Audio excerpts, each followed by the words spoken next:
Hey guys, my name is Micah Josey. I am a realtor and interior designer here in Austin, Texas, and this is part 2 of my new construction series. So last time we weighed the pros and cons of building a new construction home versus buying a pre-owned home, and this week we're going to be talking about choosing the right builder for you and your family. So if you missed last time, go watch it, and I have a new construction guide if you're interested.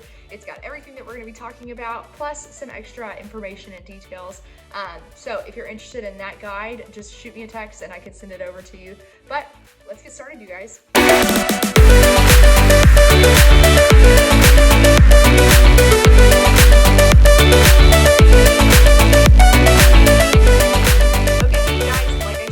Micah, and this is part 2 of the new construction series. Definitely watch the first one if you haven't, and then I should be posting 2 more after this, just kind of going through the process of building a new construction home. And so if you are thinking about doing new construction but you're not sure, reach out to me. I have a guide that has all things new construction. You know, a lot of it is what I'm talking about in the videos, but there's also just some important info that I just don't have time to talk about. And it's nice to have it, you know, in writing. I like to be able to read things and see them. So today I'm going to be talking about choosing your builder, which is obviously important. You know, these are the people building your home, so you've got to like them. It's got to be a good fit. So there's 3 different types of new builds that you can do, and I'm just going to kind of go through the 3 different ones. But so there's spec homes, tract homes, and custom homes. So spec homes are homes built on spec, obviously. Which this means the builder has purchased a single lot and built a home, not knowing who will purchase it. You know, they choose the finishes and design the home, but they don't really know who it's going to buy, and they list it with a real estate agent closer to when it's almost done or when it's completed. And so at that point, you know, if you're buying a spec home, you don't have the option to kind of make adjustments or changes, because even if the house isn't done, you know, these finishes have been ordered, but you're still getting a brand new home. So that's fun and exciting. But that's kind of what that means. So when you hear spec home, it means a house that the builder has done. You know, sometimes they work with designers to build them, sometimes not, but they've picked everything out and they've built the house, not knowing who would buy it. So it could be you. The second type is tract homes. So tract homes are built in a development where all the homes are built around the same time or in phases by the same builder, or, you know, a group of builders who are working together to build a development. So the builder has selected floor plans and uses the same features in each model. Often buyers can purchase a tract home prior to completion, in which they can choose to make changes within the builder's budget or for an upgrade fee. So when you build a tract home, you know, often you'll see these neighborhoods, you know, they're master plan communities, and they've, you know, got them all lined out, you know, and there's probably 10 or 15 floor plans you can choose from. You know, and from that, you know, you can choose which exterior elevation from your floor plan that you want.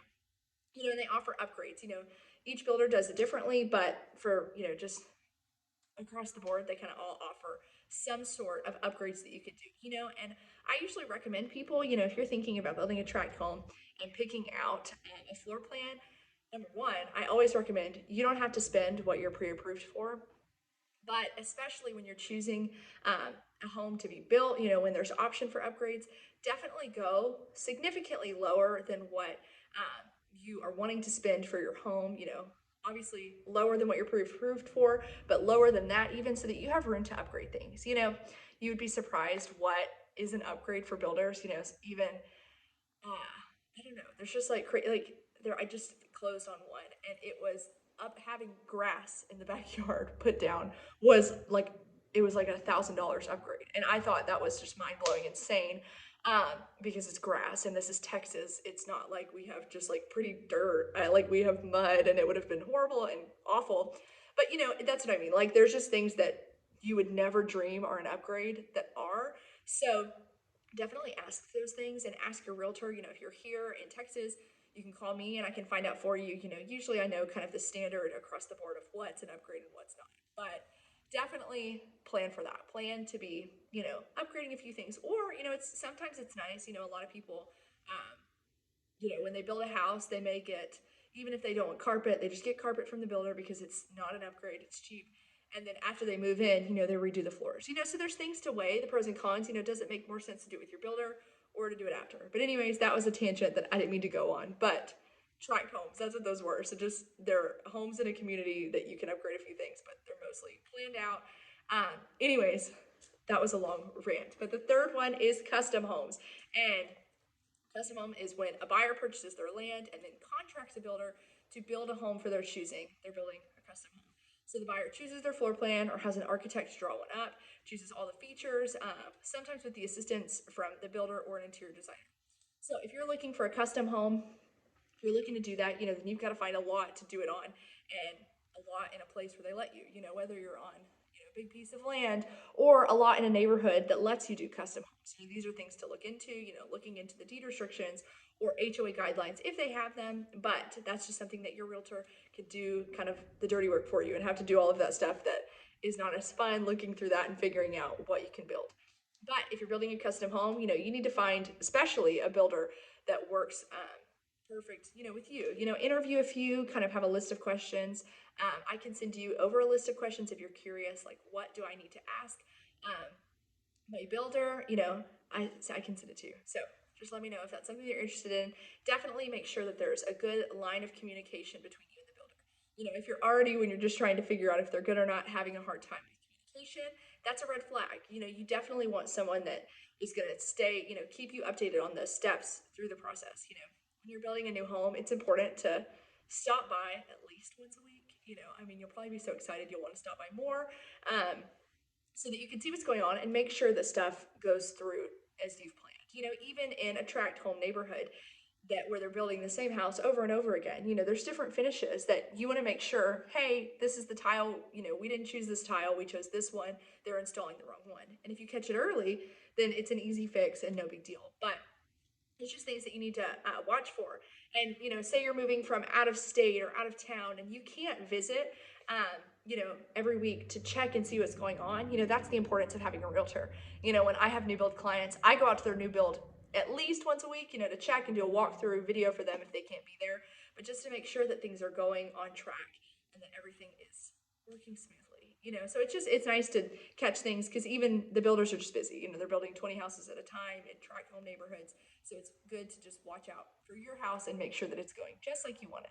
So here are some things that you need to consider when choosing a neighborhood or development when you build. So who are the builders? Look up reviews for them, and see if they have good reviews, if they have bad reviews. These are just things to know, what kind of neighborhoods have they built in the past, and do they, look like something that you like and want to be in? What are the builder's deed restrictions, and how many years are they in effect? So that's something to look into. Builders, when they're building a neighborhood, when they're selling homes, they sometimes have extra deed restrictions that are a little bit more picky while the homes are under, still being built in the neighborhood. If they're still selling lots down the street from you, they want the neighborhood to look as pristine as possible, so they might have extra rules on top of your HOA guidelines. And then, is there or will there be an HOA? Most planned communities have an HOA. You should look into how much that is per year and see if it's something that makes sense to you, and kind of what are the rules that are in place. A lot of times they're good rules. You have to put your trash cans up. You can't leave them out 7 days a week. There's no 8 days a week. Or you can't paint your house purple. That's not allowed. You'll get a fine. Things like that are important, but there can be some stickler things in there to just make sure that it lines up with what you're wanting. Are there or will there be any community amenities? Is there a pool? Is there a playground for you to take your kids? Are there walking trails? If you've watched my Living in Leander series, I've kind of gone through the different neighborhoods, or I'm going through, I've done 2 so far, that are in Leander, and just kind of seeing, one of them has tennis courts in the neighborhoods with a pool, with a clubhouse and a gym. Some just have, a playground and a pool, and, just weighing the options. What are the amenities? What do they have? And what's important to you? So if you're looking at a planned development, find out if there's one builder or if the developer allows for you to bring your own. Oftentimes, that's not the case, but sometimes you never know. It's important to find that out.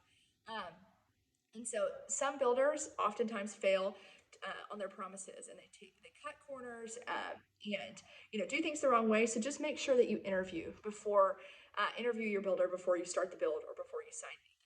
Definitely ask for personal recommendations from people. Post on Facebook, hey, does anyone have a good builder that you've worked with that you can speak highly of? Ask your realtor, because we know the good builders. We know people who are reputable, and we know people who have a bad reputation. So it's just definitely important to choose your builder wisely. Don't choose it on a whim. Don't sign anything, please. But that's another reason. It's just important to have a realtor who knows, we're in the market, we work with people building houses every single day. So it's definitely just important to just know those things.